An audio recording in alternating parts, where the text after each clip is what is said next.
Hello, I'm Nancy Angus and welcome to Friendly Giant Showcase here on Shaw Spotlight.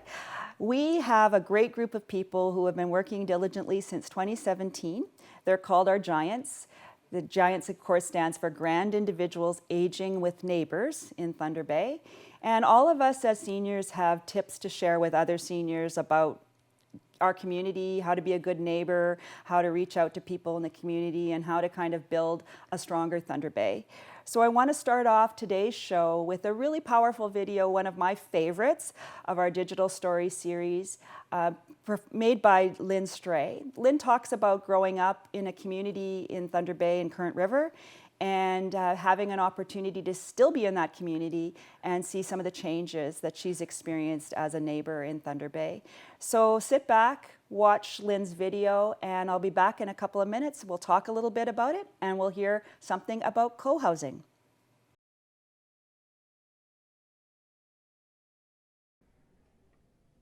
I live in Thunder Bay, and I'm back in the same house I grew up in the 1950s. Back then, we lived in a neighborhood that was built by Central Mortgage and Housing for veterans. There were strict regulations so what homeowners could and could not do. The lease agreement stated that homeowners could not build a fence higher than 3 feet. So as a result, the kids ran free. Moms ritually had coffee at each other's houses, and doors were never locked. There were no fences that you could actually see into our neighbor's backyard.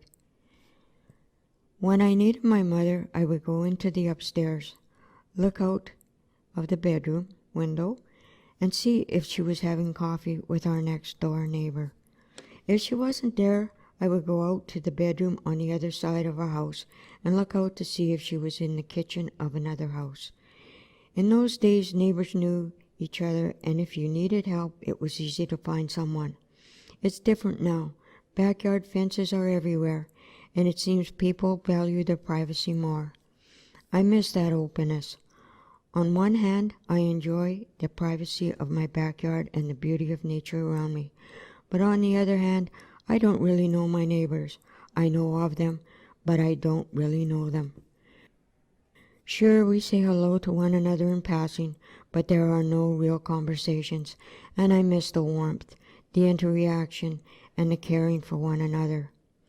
Now when I get up in the morning, I like to take my coffee and cereal out to the back deck. I eat breakfast and watch the birds, squirrels, and all other critters that come by. At night, I watch for northern lights, watch for fireflies, and listen to the crickets. They replace my human neighbors' visits in my backyard. I take out a cup of sunflower seeds out for them and see who's going to come around. They make me closer to nature. I feel connected to life a bit more. To me, this is my time of tranquility and serenity. So thanks again for joining us on Friendly Giants Showcase here on Shaw Spotlight. Lynne's video really, I think, brings up a lot about the changing neighborhoods in Thunder Bay and how we can really reach out and get to know our neighbors. I wanted to just point out one really specific thing about Lynne's story, in that she's a photographer, and all those photographs at the end of the birds and the aurora borealis are Lynne's own photography. So to me, those are really incredible. And again, it's just sort of showing some of the things that are changing in our housing connections in Thunder Bay and some of the things we really want to work on. And with me now today is Linda Love, and Linda is part of a project that's looking at co-housing in Thunder Bay. It's a new trend. It's something that people are talking about all across Canada and across North America. And here we have some people here in Thunder Bay trying to make it happen. So welcome, Linda. Thank you for joining me today on this Shaw Spotlight program. Thank you for the invitation, Nancy. So when we did the Giants Castle event at the CLE a couple of weeks ago, you and Rosemary Burris were brave enough to join us on a panel discussion on stage where we talked about co-housing and what co-housing means. So can you just give our viewers a little bit of a quick synopsis of what co-housing is? Co-housing, as I see it, is a group of individuals who have chosen to come together, live in an intentional community. Our vision is a multi-generational co-housing group with the joy of having young people and children living amongst seniors. And we're hoping to develop a project in Thunder Bay that within the next 3 years will see 10 to 12 people living in community, each with a private space, but sharing communal space for meals and activities and laundry and visiting. Because one of the things I remember you talking about when you were on the panel was you said how important it was for you. You live alone right now, and you said one of the things that you felt you were missing was having some voices in the morning to talk to. Right, right. There's something very joyful about waking up and hearing activity around you, hearing voices, knowing that others are there close at hand, sharing a cup of coffee with someone in the morning, perhaps working together to make a lunch for friends. It's the best way to live. And you also said something too, I think is really interesting, about having the need to have your own private space. So by this kind of co-housing idea, what do you mean by private space? Is that a private bathroom for you, a private bedroom, and shared kitchen facilities? Is that sort of what you're envisioning? That's what we're envisioning, as opposed to co-living, where a group of adults share a house, sort of like the Golden Girls did. Oh, I love that TV show. Yes. The Golden Girls, that's my dream. You bet. But I want to find those 3 other ladies that That's- kind of are that kind of way as That's me. for sure. Right. But in our vision, in the co-housing, it would be a building where each of the individuals living there would have a private suite. They would be small, possibly a bed sitting room with a kitchenette and a private bathroom. But we would share a very large common space, which would include a kitchen, a dining room, a living room, possibly a games room, where all of our shared activities would take place. We wouldn't necessarily have every meal together, and that's the purpose of the kitchenettes, but the opportunity to share meals and other activities with the rest of the people in the community would be close at hand. And it makes sense because it's very expensive to manage your house on your own. And we know from our research that Thunder Bay has one of the highest percentages in Ontario of seniors who own their own homes and might be living solo in their own home. So that gets to be not only expensive, but it can be lonely at times too. So this kind of co-housing idea is something that is multi-generational. That's the one you're looking at. It's not just a group of seniors aging together. It's seniors aging, but perhaps with some younger people in the mix as well. So perhaps more affordable way of living, right? Is that something that you're also thinking about? That's what we're hoping for. I mean, living in less than 300 square feet could be fairly claustrophobic for people, especially people who are coming out of fairly large homes that they have lived in for decades. So access to a very large common space that we would share, and the expenses also are shared. So it makes it much more affordable to have the things that you want. So one of the things that we're talking about too is that, are you looking, now you're looking for someone to help you kind of make this happen. So you're looking for a developer, you're looking for some kind of particular space that might be willing to try this new model, and you're kind of the pioneers here in Thunder Bay. So this is really an exciting step to be part of. So what are some of the things on your wish list, Linda, that you would hope that somebody in Thunder Bay might come forward to help you to do? Well, our original vision was to repurpose a small apartment building, perhaps 4 to 6 units. So far, we haven't been able to find an owner of an existing building who would be willing to go along with that vision. So we then started thinking about repurposing existing buildings, perhaps a small vacant school, a vacant church, or a motel, that was particularly appealing because in general we're dealing with one level, very accessible for people, and the availability of lots of plumbing hookups so that the individual units would have access to perhaps what had been one motel room for their bed sitting room and a second motel room for their kitchenette unit. And people are looking to buy their own places. This isn't like a rental unit idea that you're thinking about. You really want people to put money into it, so you've got kind of a group of people that's really committed to making this happen. Okay, in our case, it appears that that's not going to be possible. From our original group, we surveyed people's wants and intentions and realized that we had 6 people willing to go forward with this project, but all 6 of us at this point do not have the assets that are necessary in order to make purchases. So now we are looking for a developer who is possibly willing to build a custom build to meet our needs, knowing that they are insured ideal tenants and I would vouch for you, Linda. and rent that's going to get paid on time, and really rent that's going to be paid forever because we intend to age in place.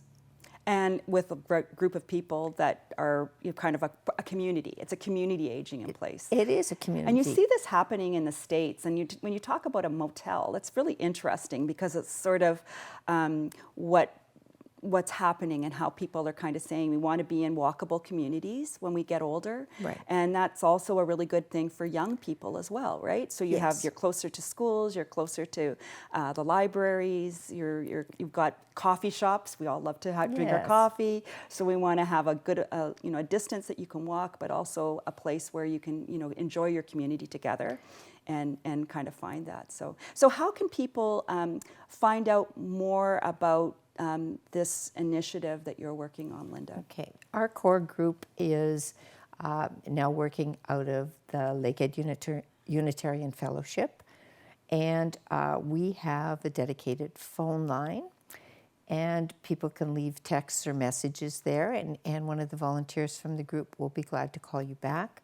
We also have a Facebook group at Thunder Bay Co-Housing Initiative, and it gives people the opportunity to get a little more information.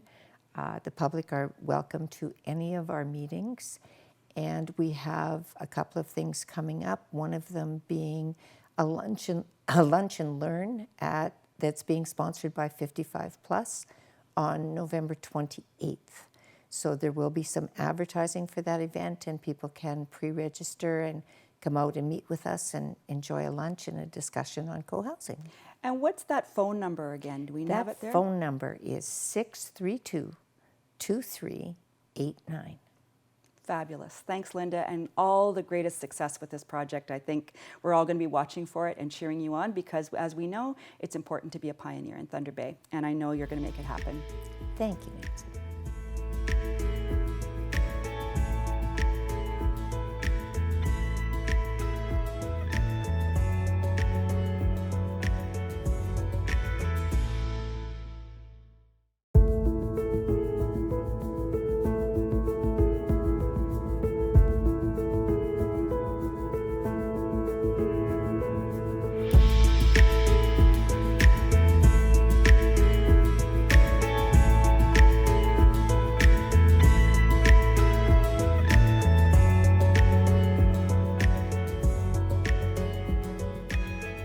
Hi everyone, welcome back to Shaw Spotlight. This is the Friendly Giant Showcase and I'm Nancy Angus. We are so pleased to see John Cosgrove's video now. This is a video about friendships and about connecting with people through the years. And John's story is one that I think is a really important one to show and just to talk about the opportunity to build community through volunteering and through lifelong friendships. So here's John's video.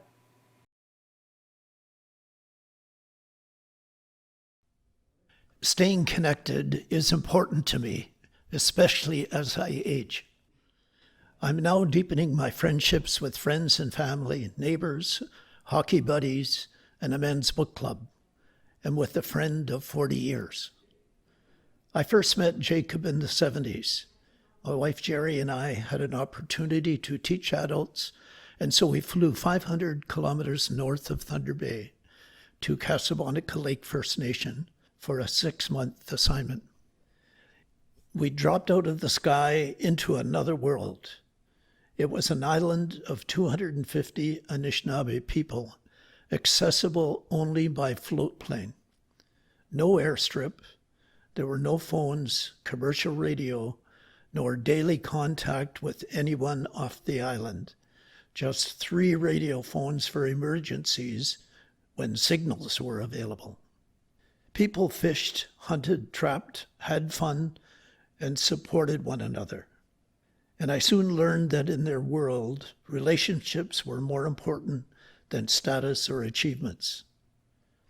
During the next 6 months, we established relationships with a few people who became lifelong friends. We began to bridge the gap between our world and theirs. We really liked their values. Now living in Thunder Bay, I have become a go-to driver for those friends, their children and grandchildren, when they are in town for essential medical appointments, meetings, or just passing through. Like me, they are now 50 years older. I drive them to Dollarama, Value Village, Canadian Tire, or to a church on Sunday. Or we are finding used skidoo parts or a model bush plane for a grandson. My wife calls me Cosgrove's taxi. My motto is, we may doze, but we never close. During the rides, I get an update on life in Casablanca, and they hear what interests me in Thunder Bay. We talk about difficulties, we tease each other, and joke with one another. I may no longer do fundraising and committee meetings, but I have found a way to volunteer in a way that makes more sense to who I am now and where I stay connected with my friends. So welcome back to Shaw Spotlight, and that was John's story about, to me, one of the ways that we can connect and keep in touch with people and start a taxi service, John's taxi service. One of the things that John talked about in his video was the My 8, handout, and we have this available on our website, on the agefriendlygiants.ca website. So you can download it, you can put it by your phone or on your fridge, and it's an opportunity to kind of gather some of those team of 8 that you might want to develop to stay in your home and stay connected with your community. And someone that I know is definitely on my team of 8, and a name that I would put here with my dry erase marker is my mom, Sis Angus, who at 101 years old is a role model to many of us in the community. And Mom, tell me a little bit about how you have developed your team of 8 people that have helped you age vibrantly in the community. Well, I have just been so fortunate to have these very special people in my life. They've given me help. I have helped them, they have helped me. It comes back to you, whatever you do. I feel it's so important to help others when necessary. And in John's story, he talked a lot about the importance of keeping those lifelong friendships, even when people live in different communities. But when you do get a chance to reconnect again, how important that can be. And you've really worked at keeping your volunteer connections, even at 101 years young. Well, I feel that it's so important to connect with people. You help them, and it comes back. It comes back to you. They help you. Now, it's my turn to have people helping me, and I'm very fortunate to have good friends who volunteer and make sure I get out and get around in this community. John talks a lot about being that taxi service for his friend. You know, his wife's slogan for him is his taxi service is "We may doze, but we never close." I love that. So what does that mean to you when you give up your driver's license? What does it mean when someone says, "I can give you a lift somewhere"? Because you gave up your driver's license at 90. Yes. So how important is that for people to give you a ride? It's very, very important. You just have people offer. When you have driven a long time, you don't like to ask, but when they volunteer, you appreciate it and say thank you and take advantage of it. It's so easy for you to say, I can't go, I'm busy. Forget what you're doing and say, yes, this is my opportunity. Say, yes, I will be ready. I will go with you. Thanks. Okay, so I just have to tell the story behind the scenes here. So I called you at 8:30 this morning, said, can you be available at 9:45 to go to Shaw Cable and do a taping? So here you are at Shaw Spotlight Studio with a half an hour notice. And so do you kind of live your life that way? If somebody phones you and says, can you be ready in half an hour? I want to go for a drive. Can you do that? Oh, definitely. I always take the opportunity to say, yes, I will go. And I'm so grateful for that opportunity. Yes, it was early this morning. And I'm sort of half awake, but I appreciate it. It starts my day out great. And I know that people that watch this program appreciate the fact that you have been willing to come on as a guest twice now on our 4 tapings that we've done of the Friendly Giants Showcase. But tell me about, I want you to hear one of the comments when you were on this program before.